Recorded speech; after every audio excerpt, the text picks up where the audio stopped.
You will hear the phrase risk management myriad times in your trading life. Understanding what that means and how to use MT4 to help protect your investment is probably the most important thing you will learn as a beginning trader. Your broker will have position size calculators on their website, and I highly encourage you to use them. There is, however, a very easy way to determine your risk by using a little trick with MT4 without doing the calculations. I've found this pennant on the 15-minute chart of pound-yen. My plan is to go short off this upper trend line.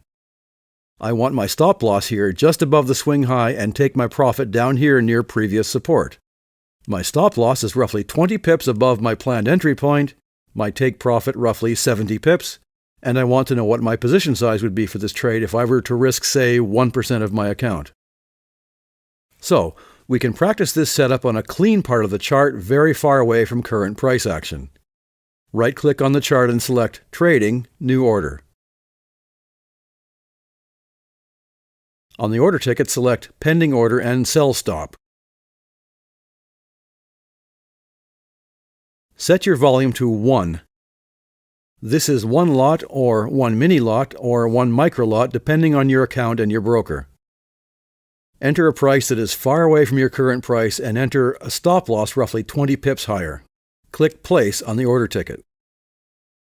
On the chart, if we mouse over the stop loss line, a pop-up box tells us that within a 21 pip stop loss, my risk would be £150. This is a £10,000 demo account, so my risk on this trade would be 1.5% of my account. So my desired 1% risk divided by 1.5 is 0.67.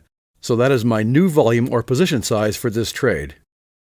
While we are at it, click and drag the red stop loss line until you see 10 pips.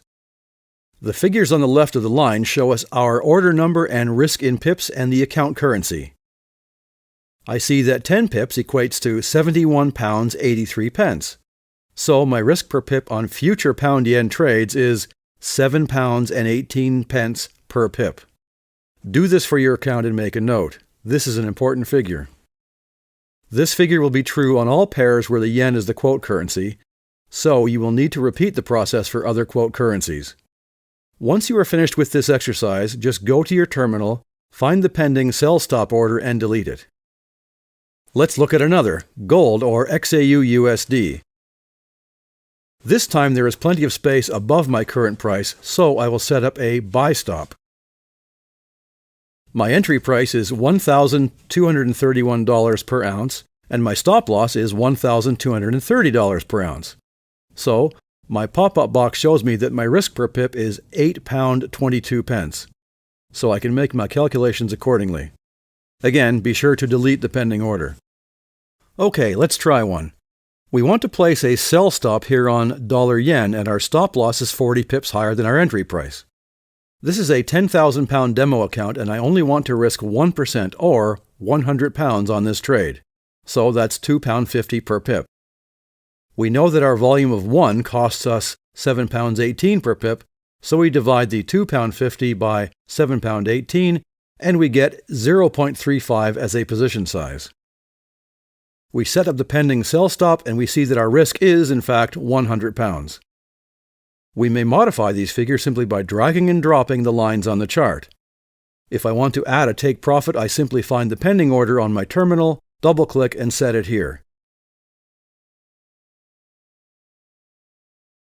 Again, we may modify this line on the chart. Let's try it with one-click trading. Again, we know the figure for JPY as the quote currency, so we'll go with what we know. One-click trading comes up and we ensure that the volume is 0.35, as we also want a 40 pip stop loss above the swing high on this pound-yen short. We click sell and the order has been filled. We need to set our stop loss and take profit, so we find the order in our terminal and double-click.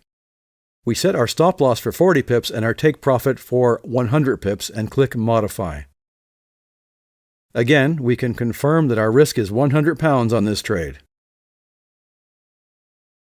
To review, in this lesson we covered an easy way to calculate risk with MT4, how to determine your cost per pip with any quote currency, how to set your stop loss and take profit, how to determine your position size, and how to safely use one-click trading.